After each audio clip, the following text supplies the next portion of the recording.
Merci, Monsieur le Président. Monsieur le Président, chers collègues, la réindustrialisation de nos territoires est nécessaire au développement de la Normandie.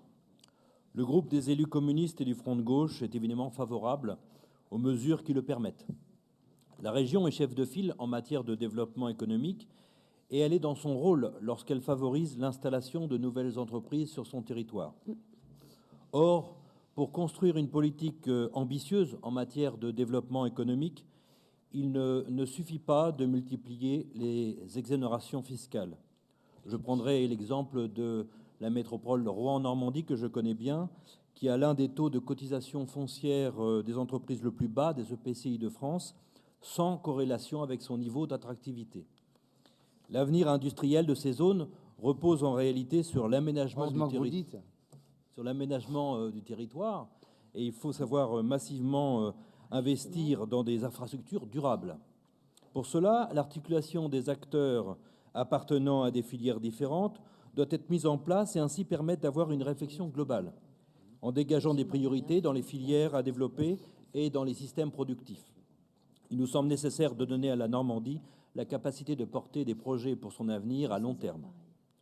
L'urgence des enjeux écologiques aussi doit être pleinement intégrée dans un modèle productif que nous voulons promouvoir. Les critères préférentiels que vous donnez ici pour favoriser l'implantation d'entreprises d'origine étrangère, notamment britanniques, nous interrogent. Il nous semble qu'il y a là une contradiction difficile à surmonter avec les priorités données pour conforter le soutien à celles qui sont déjà implantées localement en Normandie. De plus, dans un contexte d'incertitude sur les finances locales, notre groupe pense qu'il n'est pas pertinent d'envisager de se passer de recettes telles que la CVAE, même s'il ne s'agit que des premières années de la nouvelle implantation. Ces recettes contribuent au maintien de nos services publics normands, et je rappelle que beaucoup d'entre eux participent aux évolutions du secteur industriel, puisqu'ils sont parmi les premiers prescripteurs de cette production industrielle, que ce soit dans l'énergie, les transports, la santé ou certaines administrations. Les exonérations fiscales et les facilités proposées aux entreprises qui seraient désireuses de s'installer nous posent d'autres questions.